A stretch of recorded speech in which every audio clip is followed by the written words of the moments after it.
지난 시간에 이어서 오늘도 모세의 거절은 계속 되고 있습니다. 오늘의 거절은 말을 잘 하지 못한다라는 거죠. 지금까지 하나님께서 모세를 계속 설득하셨어요. 내가 너와 함께 할 것이다. 내가 너를 위해서 존재하고 너를 위해서 일한다라고 말하실 뿐만 아니라 세 가지 이적을 보여주셨죠. 그래서 어떤 누가 봐도 어느 누구가 와도 모세는 하나님께서 보내신 사람이고 하나님의 일꾼이라는 것을 알 수 있도록 세 가지 이적을 보여주시고 나타내셨어요. 신이 한낱 인간에게 이 정도까지 해야 하나 할 정도로 하나님께서는 모세를 계속적으로 이끌어 가시고 설득하시죠. 그런데 우리의 삶을 생각해 보면 우리의 삶도 이와 같을 때가 많이 있어요. 우리가 모세처럼 계속 거절해서 하나님이 우리에게 말씀하시는 것을 모를 뿐이지 하나님은 우리의 삶에 날마다 찾아오셔서 녹화하시고 또 말씀하시고 두드리시고 부르시고 위로하시고 설득하시는 거죠. 우리는 그 하나님의 음성에 귀를 기울여야 할 것입니다. 그때 하나님의 마음과 하나님의 뜻과 하나님의 은혜가 느껴져서 감사함으로 우리는 하나님 앞에 나아갈 수 있을 것입니다. 하나님께서 이렇게 모세에게 보여주셨음에도 불구하고 모세는 또다시 핑계를 대며 거절하는데요. 오늘은 앞에 거와는 좀 다르게 핑계를 대는데 그것이 무엇이냐면 말을 잘 하지 못한다라는 거예요. 그런데 모세의 입장에서 생각해 보면 모세가 이런 반응을 보이는 것이 어떻게 보면 당연해요. 왜냐하면 모세는 이스라엘에서 태어난 지 3개월 만에 바로 입양돼서 40년 동안 애굽에서 살았단 말이에요. 그렇기 때문에 이스라엘 언어보다 애굽 언어가 훨씬 더 자유로울 거고 만약 공통어가 애굽어라고 할지라도 모세는 40년 있다가 미디안 광야로 가서 40년 동안 살았단 말이에요. 어떤 사람이 아무리 모국어를 가지고 있다 하더라도 모국어를 사용하지 않는 곳에서 40년 동안 살면은 그 모국어를 잊어버리게 되어 있어요. 전에도 제가 말씀드렸잖아요. 로버트 할리라는 사람이 수십 년 만에 미국에 갔을 때 공항에 검색돼서 걸려서 이 검사를 받게 되는데 미국 사람이잖아요. 물론 한국으로 기화를 했지만 근데 미국 사람인데 수십 년 만에 미국을 가니까 미국말이 생각 안 나는 거예요. 영어가. 그래서 결국 한국말 하는 통역사를 불러서 로버트 할리가 한국말로 말하고 그 통역사가 영어로 해서 결국 잘 빠져나왔다라고 그렇게 이야기했잖아요. 어쩌면 모세도 지금 그런 상황이라는 거죠. 그렇기 때문에 모세에게 있어서 로버트 할리처럼 통역사가 필요했을 수도 있을 거예요.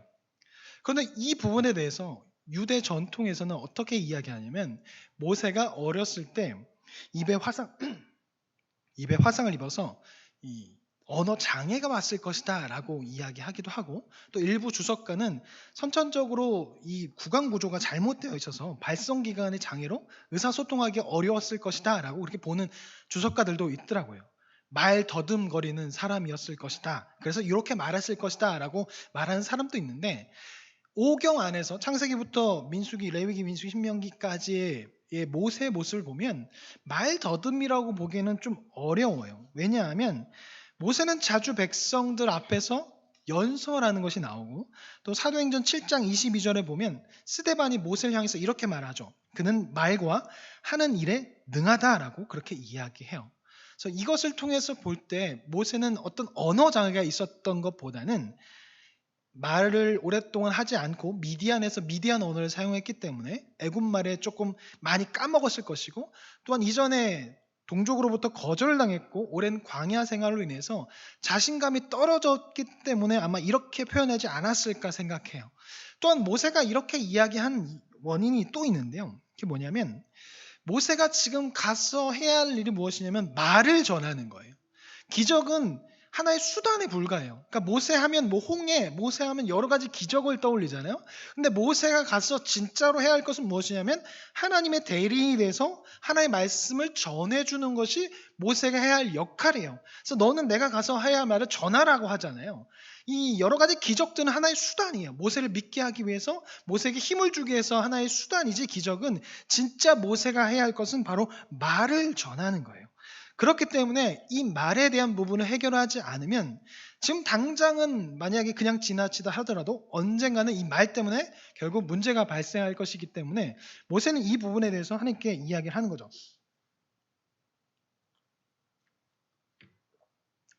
그리고 두 번째로 모세가 이렇게 이야기한 이유는 모세가 하나님에 대해서 잘 알지 못해요. 전에도 한번 말씀을 드렸는데 애굽에서 40년을 살았고 미디안에서 40년을 살았어요. 이스라엘 백성으로 산 생활은 3개월밖에 안 돼요. 3개월 산 아이가 이스라엘 사람이 될 수 있을까요? 이스라엘의 하나님을 알 수 있을까요? 어렸을 때 부모로부터 하나님에 대해서 배웠다고 하더라도 애굽 안에서 계속 왕실에서 살았단 말이에요. 청소년 시기를 애굽 왕실에서 보냈단 말이에요. 보통 신앙이 형성되는 시기가 사춘기 때부터 이제 곰곰이 생각해서 신앙이 가져진단 말이에요. 모세는 40년 동안 애굽 안에서 애굽의 신에 노출되었고 애굽의 지혜 문학에 노출되었고 그 안에서 함께 형제들과 함께 애굽의 우상에게 절을 하며 숭배했을 거란 말이에요. 그리고 40년 동안 미디안 광야에서 미디안 제사장 밑에서 사위로 지냈다면 그 사람을 도와서 미디안이 섬기는 신을 숭배했을 수도 있었을 거라는 거죠. 그렇기 때문에 모세에게 있어서 익숙한 것은 야훼 하나님이 아니라 이스라엘의 하나님이 아니라 애굽의 신, 미디안의 신이 될 수 있을 거라는 거죠. 그래서 모세의 생각 안에는 유일신보다는 다신론적인 생각이 더욱더 익숙했을 거예요. 그렇기 때문에 모세는 하나님을 만났지만 하나님에 대해서 하나님 말씀하시는 것을 이해하지 못하고 그로 인해서 말을 온전하게 전하지 못할 가능성이 컸던 것이죠. 그러니 자신감도 떨어질 수밖에 없는 거죠. 그래서 모세는 하나님께 나는 우둔하고 말을 잘하지 못한다라고 말을 하는 것입니다. 우리도 마찬가지예요. 우리도 하나님에 대해서 전해야 되고 예수님에 대해서 전해야 되고 하나님 나라 천국에 대해서 전해야 해요. 그런데 우리가 만약에 무엇을 전해야 할지 모른다면 성경에 나온 하나님을 예수님을 하나님 나라를 모른다면 우리는 전할 수 없어요. 그러면 결국 모세처럼 자신감이 떨어질 수밖에 없죠. 그렇기 때문에 우리가 하나님을 예수님을 잘 전하기 위해서는 하나님의 말씀을 잘 알아야 돼요. 모세가 전하는 그 가운데 있었던 기적은 하나의 수단이에요. 우리가 경험했던 여러 가지 간증거리들, 여러 가지 일들은 그냥 하나의 수단이에요. 진짜 예수님을 전하기 위해서는 성경 말씀을 그대로 전하는 거예요. 나머지 거는 그냥 부수적인 수단인 것이죠. 모세에게 기적이 수단이었던 것처럼. 그렇기 때문에 우리에게 있어서 진짜 중요한 것은 성경 말씀을 바로 아는 거예요. 성경 말씀을 바로 할 때 예수를 바로 알 수 있고 예수를 바로 전할 수 있습니다. 예전에 인터넷에서 어떠한 영상이 있었는데요. 그 영상의 내용이 이래요. 말까마게 옷을 차려입은 2명의 사람이 있었는데 성경책을 여기다 끼고 아파트 집집마다 문을 두들기는 거예요. 똑똑똑 하고 문을 열면 안녕하세요. 저희는 예수를 믿는 사람인데 예수님에 대해서 전해드리고 싶어서 왔습니다. 집에 들어가서 예수님을 전해도 될까요? 라고 이렇게 말하면 사람들이 어떻게 하겠어요? 안 돼요. 들어오지 마세요. 하고 문을 닫아요. 옆집에 가서 또 똑똑똑 또 거절당해요. 계속적으로 똑똑똑 하면서 저희는 예수 믿는 사람인데 예수님을 전하기 위해서 왔습니다. 들어가도 될까요? 다 문전박대하는 거예요. 근데 어떤 한 집에 가서 똑똑똑 저희는 예수님을 믿는 사람입니다. 들어가서 예수님을 전해도 될까요? 했는데 이 집에서 뭐라고 얘기했냐면 들어오세요. 저도 예수님에 대해서 듣고 싶어요. 하고 들어오라고 하는데 전하러 온 사람 2사람이 들어가지 않고 당황해하는 거예요. 그래서 이 사람이 얘기하는 거죠. 왜 안 들어오세요? 저 예수님에 대해서 듣고 싶어요. 라고 얘기했더니 이 2명의 사람이 이렇게 얘기하는 거예요. 여기까지 생각하지 못했다는. 이 이상 생각하지 못해서 뭘 전해야 할지 모르겠습니다. 저희는 여기까지 항상 늘 여기까지여서 여기까지만 준비했습니다. 라고 그렇게 얘기하고 돌아가요. 근데 어떻게 보면 이게 우리 모습일 수도 있어요. 예수님을 전해야 하고 전도해야 하고 복음을 전하지만 예수 믿으세요는 누구나 할 수 있어요. 그런데 막상 예수님이 무엇을 요구했고 어떤 분이고 예수님이 하셨던 말씀들 하나님이 어떤 분인지 잘 모르는 거예요. 그러다 보니까 이런 상황이 닥쳤을 때 비슷한 경우가 벌어질 수도 있다라는 거죠. 가장 바르게 전하는 것은 우리의 능력으로 전하는 것이 아니라 하나님의 말씀을 그대로 전하는 거예요. 그러기 위해서는 하나님의 말씀을 잘 알아야 되고 잘 읽어야 하겠죠. 혹시 우리는 모세처럼 우둔하고 말을 잘하지 못하는 자는 아닌지 생각해 봐야 돼요. 예수님을 잘 전할 수 있도록 예수님에 대해서 바로 알아야 하고 말씀을 가까이 함을 통해서 예수님이 전하신 삶과 마음을 잘 알아야 할 것입니다. 이제 11절부터는 하나님께서 모세가 이렇게 말한 것에 대해서 나오는 반응인데요. 11절, 12절 제가 읽어드릴게요. 여호와께서 그에게 이르시되 누가 사람의 입을 지었느냐? 누가 말 못하는 자나 못 듣는 자나 눈 밝은 자나 맹인이 되게 하였느냐? 나 여호와가 아니냐? 이제 가라. 내가 내 입과 함께 있어서 할 말을 가르치리라. 하나님 말씀하신 거죠. 야, 네 입을 누가 만들었니? 너를 누가 만들었니? 너를 누가 보내고 있니? 라고 물으시는 거예요. 그러니까 모세는 걱정할 필요가 없는 거죠. 왜냐하면 입도 하나님 만드셨고 몸도 하나님 만드셨고 그 만드신 분이 가라고 말씀하시고 말씀을 하도록 한 거기 때문에 모세는 걱정할 필요가 없어요. 왜냐하면 하나님이 보내셨기 때문에. 그런데 가만히 보면 그러니까 모세의 인간적인 모습을 보면 모세는 이스라엘을 갈 만한 사람이 아니에요. 아주 적합하지 못해요. 왜냐하면 40년 동안 애굽에서 있었단 말이에요. 그리고 40년 동안 미디안 광야에서 있었단 말이에요. 언어도 몰라요. 이스라엘과 공통점도 없어요. 이스라엘과 친하지도 않아요. 이스라엘이 믿는 하나님에 대해서도 익숙하지 않고 이스라엘과 사이도 좋지 않아요. 사람과 대화를 나누기 위해서는 공통점이 있어야 하거든요. 친근함이 있어야 되는데 그런 게 하나도 없죠. 그렇기 때문에 모세는 이스라엘 백성에 가기에 적합하지 않아요. 오히려 그 안에 있었던 사람이 더 적합하겠죠. 그런데 모세가 적합한 이유가 있는데요. 그것은 바로 모세를 하나님께서 선택했기 때문이에요. 하나님께서 부르시고 선택했기 때문에 모세가 적합한 자인 것이지 모세의 어떠함 때문에 적합한 것이 아니라는 거예요. 우리는 이것을 통해서 생각해 봐야 할 중요한 진리가 있는데요. 우리도 역시 성도가 된 게 우리의 능력에 있는 것이 아니라 하나님께 있다라는 거죠. 나로 인해서 성도가 된 것이 아니라 나로 인해서 거룩해진 것이 아니라 하나님으로 인해서 성도가 되었고 예수 그리스도로 인해서 거룩하게 되었다는 거예요. 그렇기 때문에 예수 그리스도의 은혜로 우리는 이 자리에 있다라는 것을 우리는 알고 있어야 돼요. 바울이 이것을 분명히 알고서 고린도전서 15장 10절에 이렇게 고백하죠. 그러나 내가 나 된 것은 하나님의 은혜로 된 것이니 내게 주신 그의 은혜가 헛되지 아니하여 내가 모든 사도보다 더 많이 수고하였으나 내가 한 것이 아니요 오직 나와 함께 하신 하나님의 은혜로라 라고 말해요. 우리는 이 사실을 알고 있으면 이 사실이 믿음이 될 수 있도록 기도해야 되고 나의 신앙의 모토가 돼야 돼요. 내가 대단해서 된 것이 아니라 하나님이 선택하셨고 하나님이 부르셨기 때문에 하나님의 일을 할 수 있다라는 것. 근데 우리는 너무나 자주 나를 봐요. 하나님을 보는 것이 아니라 나의 능력, 나의 현실을 보죠. 근데 우리가 보아야 할 것은 하나님을 봐야 해요. 나의 뒤에 계신 하나님, 나의 앞에 계신 하나님을 봐야 돼요. 우리의 힘으로 살아가는 게 아니잖아요. 하나님이 주시는 힘으로 살아가는 거잖아요. 그리고 우리를 부르신 분은 하나님이라는 거죠. 이것을 우리가 알고 있어요. 믿음이 돼야겠죠. 믿음이 될 때 삶에서 담대함으로 살아갈 수 있겠죠. 그래서 날마다 기억해야 돼요. 어제 기억했으면 오늘도 기억해야 되죠. 내일도 기억해야 돼요. 입으로 선포해야 되죠. 하나님이 나를 부르셨고 하나님이 나의 뒤에 나의 앞에 계신다. 하나님 나와 함께 계신다. 나의 앞에서 끌어주시고 나의 뒤에서 밀어주시고 나의 든든한 백이 되어주신다라는 것을 날마다 선포하며 나의 믿음이 될 수 있도록 날마다 생각해야 돼요. 그래서 시편에 보면 그런 고백들이 정말로 많이 있어요. 하나님이 나의 든든한 백이 되어주시고 나를 이끌어주시는 분, 나의 기도에 응답하시는 분이라는 그런 고백이 많이 있는데 오늘 시편 5편 3절부터 8절 말씀을 쉬운 성경 버전으로 제가 읽어드릴게요. 여호와여 아침마다 주께서 내 소리를 들으시니 매일 아침 나의 소원들을 주께 아뢰고 주님의 응답을 조용히 기다립니다. 주님은 악한 것을 좋아하시는 분이 아니시니 악한 사람들이 주님과 함께 할 수 없습니다. 거만한 자들이 주 앞에 설 수 없습니다. 주님은 옳지 못한 일을 하는 사람을 미워하십니다.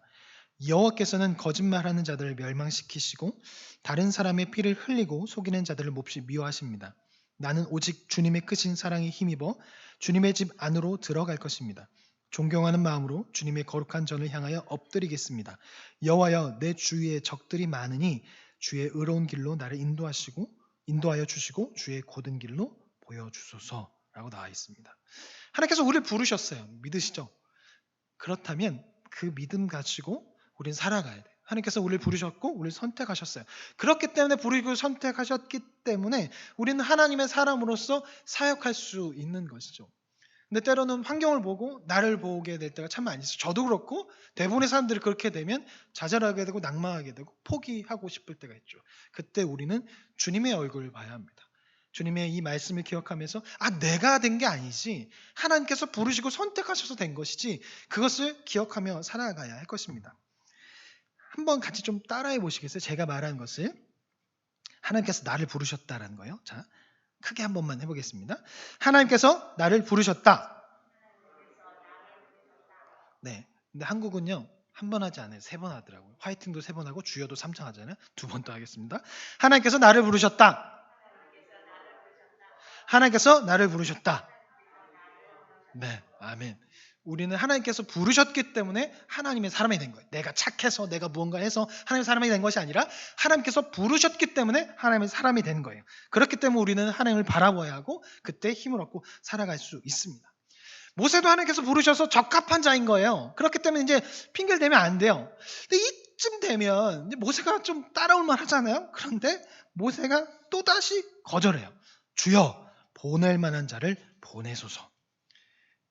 여러분 같으면 어떨 것 같아요? 저 같았으면 야 됐어. 너 하지 마. 너는 안 되겠다. 너는 형편없어.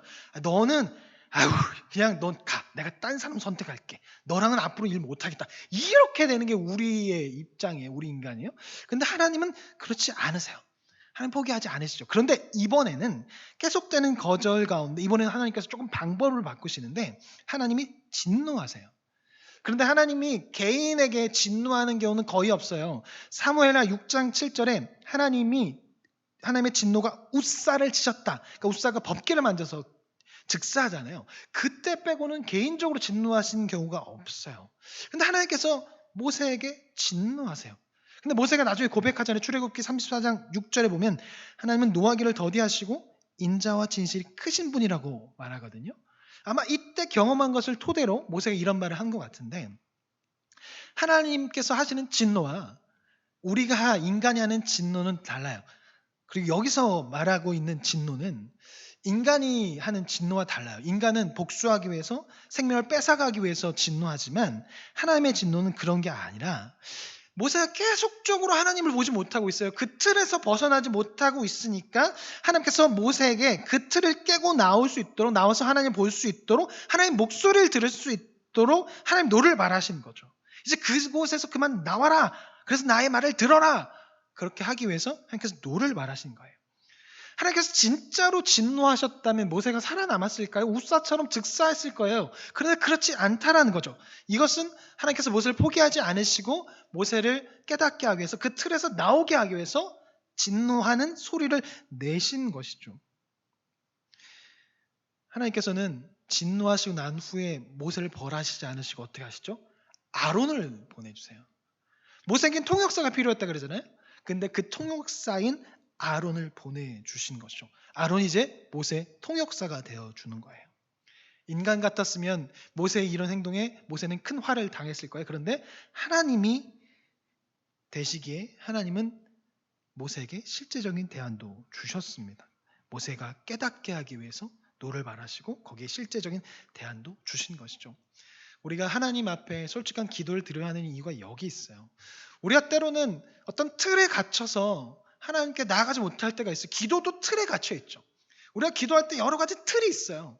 하나님 앞에 이런 말 하면 안 되겠지, 이런 말 하면 안 되겠지, 이러면 안 되겠지. 그 틀이 있어요. 그러다 보니까 그 틀에 갇혀서 하나님 앞에 온전히 나가지 못할 때가 있어요. 가다 멈추는 거죠. 이렇게 말해도 되나? 이렇게 말해도 되나? 그 틀에 갇히는 거죠. 근데 그 틀에 갇히지 말라는 거예요. 하나님은 어떤 말도 들어주시고 어떻게 말해도 계속 기다려주시는 분이라는 거죠. 지난번에 말씀드렸던 것처럼 하나님 우리 인간과 다르세요. 하나님은 영원하시고 전능하신 분이라는 거죠. 그렇게 우리가 어떤 고백을 했을 때 진노하는 것처럼 보여줄 수 있어요. 근데 오늘 모세에게 하신 것처럼 그 틀에서 나오게 하기 위해서 진노하는 것처럼 보일 수도 있고 그로 인해서 나오게 하기 위해서 하신다는 거죠. 하지만 하나님이 모세에게 지혜도 주시고 대안을 주신 것처럼 우리가 하나님께 솔직하게 나아갈 때 하나님께서는 지혜도 주시고 그 문제를 해결할 수 있도록 대안도 주시는 분이 바로 하나님이라는 거죠. 우리는 이것을 기억해야 합니다. 이제 모세가 앞으로 나아가게 될 거예요. 출애굽의 여정 가운데 가나안 땅까지 가는 그 가운데 이제 모세가 인도하잖아요. 그래서 오늘날 유대인들은 모세를 아주 대단하게 생각하잖아요. 근데 모세가 대단해서 그렇게 됐을까요? 모세의 능력이 뛰어나서 됐을까요? 그렇지 않아요. 하나님께서 선택하셨기 때문에 그런 거예요. 하나님께서 부르셨기 때문에. 모세는 부족했어요. 아무것도 할 수 없어요. 언어도 못하죠. 아무것도 뭐 하나님에 대해서 잘 알지는 못해요. 부족했어요. 하지만 하나님께서 부르시고 선택했기 때문에 하나님께서 그렇게 채워가시는 거예요. 언어를 채워가시고 사람을 채워가시고 여러 가지를 계속 채워가시고 그렇기 때문에 모세가 이스라엘 백성을 인도할 수 있었던 거죠. 우리도 마찬가지 우린 선택받았잖아요. 이것을 믿으시죠? 이걸 안 믿으면 다시 처음부터 좀 이렇게 목사님 찾아가셔서 다시 그 교리 교육이나 이런 걸 받으셔야 돼요. 하나님 우리 선택 아니 때로는 감정이 너무나 다운돼서 내가 선택받았나 이런 생각을 할 수 있겠지만 그 말고 내가 정말 신앙이 좋았을 때 들었던 생각 하나님 나를 선택하셨구나 그런 생각이 있잖아요. 하나님께서 우리 선택하셨어요. 부름 받았다는 거예요. 이것을 기억해야 돼요. 그렇다면 하나님이 우리를 사용하실 거예요. 부족하더라도 채워가실 거예요. 부족하더라도 계속적으로 인도하실 거예요. 성장시키실 거예요. 그래서 온전하게 사용하실 거예요. 저는 진짜 울렁증이 심한 사람이거든요. 저는 전에도 말씀드렸지만 울렁증이 너무 심해서 리허설 한 7번 하거든요. 여기 무대 여기에 서기 전에. 그렇지 저번에 한 3번 했다가 갑자기 머리가 하얘져서 주먹을 깍쥐고 이렇게 설교를 한 적이 있었어요. 티가 안 났을 수도 있겠지만 머리가 갑자기 하얘져서 안 되겠다. 다음부터는 7번 해야겠다. 새벽 기도도 2번 했다가 갑자기 아무 생각 안 나서 한 4번 하거든요. 그런 사람이에요.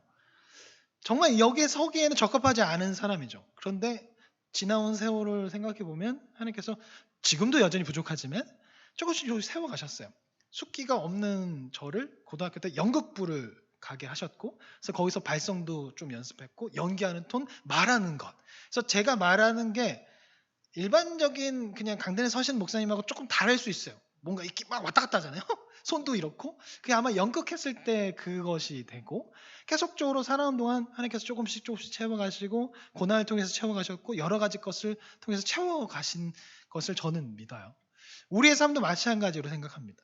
하나님께서 부르셨기 때문에 여러분의 삶에 조금씩 채워가실 것이고 하나님께서 사용하실 것입니다. 우리가 하나님께 부르짖을 때 하나님 지혜를 주실 것이고 이적을 보여주실 것이고 지혜와 사랑을 보내주셔서 하나님 일을 할 수 있도록 할 것입니다. 그리고 마지막으로 하나님의 일이란 교회 안에 있는 것만 아니고 교회 밖에도 있습니다. 모세가 시내산에서만 일한 것이 아니라 시내산에서만 하나님의 말씀을 전하는 것이 아니라 바로에게도 갔어요. 가서 하나님의 말씀을 전했어요. 그렇기 때문에 하나님의 일은 교회 안에서도 있지만 교회 밖에서도 있다는 것을 기억해야 돼요. 이것을 기억하면서 하나님의 사람으로 살아갈 수 있도록 나의 상황을 보지 마시고 하나님을 바라보면서 하나님께서 이끄실 거라는 걸 기억하면서 기대하면서 나아갔으면 좋겠습니다. 마지막으로 한 번 더 아까 이야기했던 거 한 번 더 하겠습니다. 하나님께서 나를 부르셨습니다. 나는 하나님의 사람입니다. 아멘. 우리 찬송가 아까 불렀던 찬송가 같이 한 곡 하고 같이 좀 기도하겠습니다.